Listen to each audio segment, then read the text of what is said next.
एक ऐसा ब्रांड जो कि साल की शुरुआत में एक ऐसा फोन डिलीवर करता है जो कि आगे आने वाले सारे फ्लैगशिप फोन्स के लिए एक बेंचमार्क सेट कर देता है। और ना सिर्फ वो बेंचमार्क सेट करता है, उसके आगे आने वाले फोन्स भी उसको टक्कर नहीं दे पाते हैं। मैं बात कर रहा हूं सैमसंग की S अल्ट्रा सीरीज के बारे में, जो कि अपना नेक्स्ट फोन लॉन्च करने वाले हैं जनवरी 2025 में, जिसका नाम होगा S24 अल्ट्रा। अगर बात करूं 2024 में लॉन्च हुए S24 अल्ट्रा के बारे में, तो इन्होंने S24 अल्ट्रा में इतने ज्यादा चेंजेस नहीं दिए थे। सिर्फ यहाँ पे आपको टाइटेनियम बॉडी मिल जाती थी, 5x पेरिस्कोपिक लेंस मिलता था और डिस्प्ले में इन्होंने एंटी रिफ्लेक्टिव कोटिंग इंट्रोड्यूस करी थी। उसके अलावा अगर डिफरेंसेस देखें तो ये सेम S23 अल्ट्रा के जैसा ही था। लेकिन अगर बात करूं S24 अल्ट्रा की, तो यहाँ पे गेम कंप्लीटली चेंज होने वाला है। कुछ चीजें हैं जिनके लिए मैं बहुत ज्यादा एक्साइटेड हूं, लेकिन कुछ चीजों ने मुझे डिसअपॉइंट भी किया है। इस वीडियो में हम बात करेंगे सारे लीक्स एंड रूमर्स के बारे में और देखेंगे कि कैसा होने वाला है S25 अल्ट्रा। सारी चीजें एक एक करके कवर करते हैं। तो चलो बिना टाइम वेस्ट किए पढ़ते हैं वीडियो की तरफ।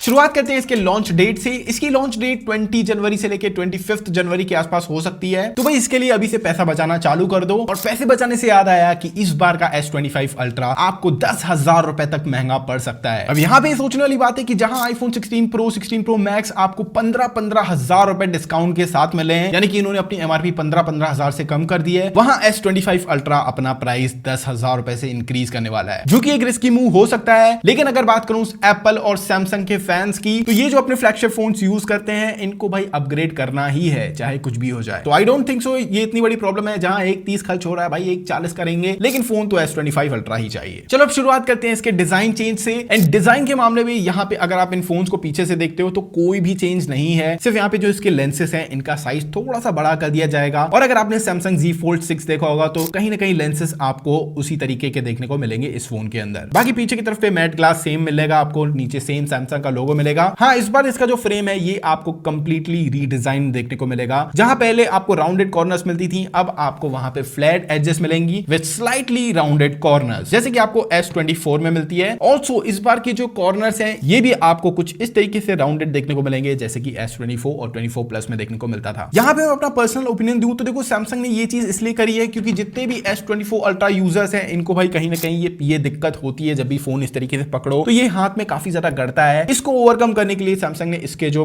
कॉर्नर्स हैं, इसको राउंडेड कर दिया है। लेकिन यहाँ पे सोचने वाली बात ये है कि ये जो स्क्वायरिश डिजाइन है, यही तो अपने S24 अल्ट्रा यानी कि जो अल्ट्रा सीरीज है, इसका एक थीम है। और ये अगर सैमसंग चेंज करने वाला है, जैसे कि यहाँ पे आप ये जो लीक वीडियो है, इस पे आप देख सकते हो, भाई ये कहीं ना कहीं मुझे S24 प्लस की याद दिला रहा है। और जो कि मेरे हिसाब से काफी बड़ा कंसर्न हो जाता है, क्योंकि जो फ्लैगशिप वाली फील है जो कि S22 अल्ट्रा, 23 अल्ट्रा, 24 अल्ट्रा में भी आ रही थी, शायद अब वो S25 अल्ट्रा में ना आए, क्योंकि यहाँ पे फिजिकली कुछ और चेंजेस हैं, जैसे कि इसकी विड्थ अब और कम कर दी जाएगी। S24 अल्ट्रा 8.6 थिकनेस के साथ आता है, ये कम होके सिर्फ 8.2 हो जाएगी। वेट की बात करूं तो 232 ग्राम से ये 219 ग्राम में आने वाला है, यानी कि ये और भी ज्यादा लाइट वेट भी होगा। बाकी अगर पोर्ट्स एंड ऑल की बात करूं तो वो बिल्कुल सेम है। S पेन की पोजीशन एकदम सेम है, वॉल्यूम रॉकर्स, पावर की सबकी पोजीशन आपको एग्जैक्टली सेम मिलने वाली है, S24 अल्ट्रा की तरह है। अब बात करूं इसका डिस्प्ले की, तो यहाँ पे आप क्लियरली देख सकते हो डिस्प्ले की बेजल्स काफी कम कर दी गई हैं। अगर मैं S24 अल्ट्रा की बेजल्स यहाँ पे आपको दिखाऊं तो यहाँ पे आप देख सकते हो कि बेजल्स तो कम है, लेकिन इसका जो फ्रेम है, फ्रेम की वजह से जो एजेस हैं ये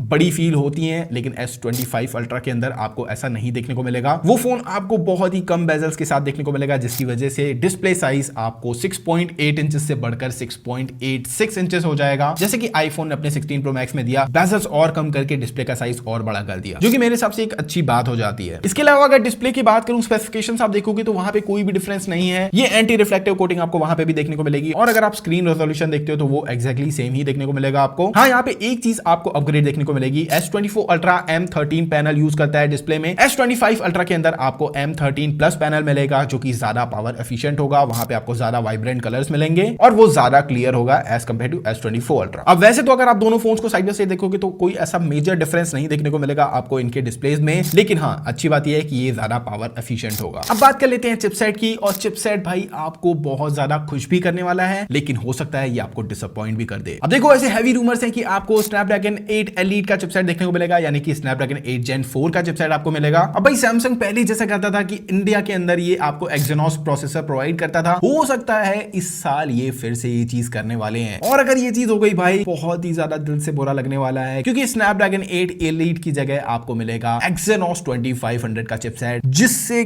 खराब कुछ और हो ही नहीं सकता। और S25 अल्ट्रा की तो छोड़ो, हो सकता है कि जैसे लास्ट ईयर इन्होंने S24 और 24 प्लस के अंदर Exynos 2400 दिया था, सेम इस साल आपको S25 और 25 प्लस के अंदर आपको Exynos 2500 का चिपसेट देखने को मिले। लेकिन भाई आपसे हाथ जोड़ के विनती है, प्लीज प्लीज अल्ट्रा में ये चीज मत करना। S25 25 प्लस में हम एडजस्ट कर लेंगे क्योंकि वो खरीदना नहीं है। मस्त प्लान है, लेकिन इस फोन के साथ ऐसा नहीं होना चाहिए। नीचे कमेंट करो जो मेरे से एग्री करता है। सॉफ्टवेयर की बात करूं तो One UI 7 मिलेगा Android 15 के ऊपर बेस्ड, जिसका हल्का सा UI यहां पे आप देख सकते हो। फोन के डिजाइन के साथ साथ इन्होंने अपने जो विजेट्स वगैरह हैं इनके डिजाइन भी ऐसे राउंडेड कर दिए हैं, जिसकी इंस्पिरेशन इन्होंने खुद से ली है।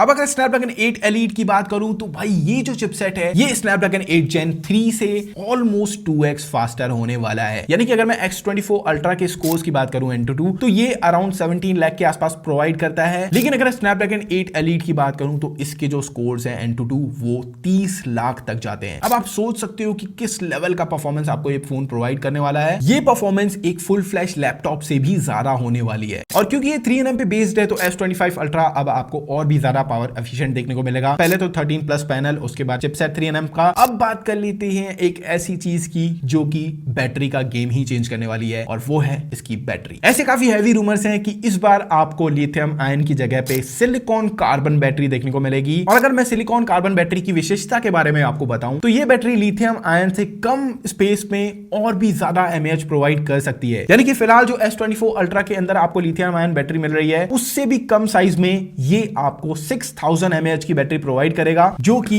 इनसेन हो जाता है। यहाँ पे 5000 मिल रही है आपको, S25 अल्ट्रा के अंदर आपको 6000 mAh की बैटरी मिलेगी। उसके बाद भी फोन ज्यादा स्लिम होगा S24 अल्ट्रा के कंपैरिजन में। इसके साथ साथ ये और ज्यादा पावर एफिशिएंट भी है, जो कि चेरी ऑन द केक है। अब बात करूं इसके कैमरा चेंजेस की, तो भाई देखो कैमरास के अंदर क्या क्या चेंजेस आने वाले हैं ये तो हमें नहीं पता है, क्योंकि जो भी फीचर्स होंगे वो तो हमें इवेंट डे पे ही पता चलेगा। यहाँ पे अगर मेगापिक्सल वाइज जो आपको चेंजेस देखने को मिलेगा तो यहाँ पे सिर्फ एक ही लेंस है जिसमें आपको चेंज देखने को मिलेगा। S24 अल्ट्रा के अंदर 12 मेगापिक्सल का अल्ट्रा वाइड एंगल लेंस मिलता था, वो अब आपको 50 मेगापिक्सल का ultra wide angle lens provide करेगा S25 अल्ट्रा के अंदर। बाकी जो ओवरऑल सेटअप है वो आपको सेम ही मिलने वाला है। 200 मेगापिक्सल का प्राइमरी, 10 मेगापिक्सल का टेलीफोटो, 10 मेगापिक्सल का पेरिस्कोपिक लेंस एंड 50 मेगापिक्सल का अल्ट्रा वाइड एंगल लेंस, और फ्रंट में 12 मेगापिक्सल का लेंस ही मिलने वाला है। इसी के साथ साथ एक रूमर और मिल रहा है, अगर आप 256GB वाला वेरिएंट परचेस करते हो तो ऑब्वियसली आपको 12GB की रैम मिलने वाली है, जो कि पहले भी मिलती थी। लेकिन अगर आप 512 या फिर 1TB का वेरिएंट परचेस करते हो तो वहां पे आपको 16GB की रैम देखने को मिलेगी। और इसी के साथ साथ एक और रूमर जो यहां वहां घूम रहा है, इस बार आपको हो सकता है टोटल 4 वेरिएंट्स देखने को मिले, S25, S25 plus, S25 slim and S25 ultra. अब ये जो S25 स्लिम है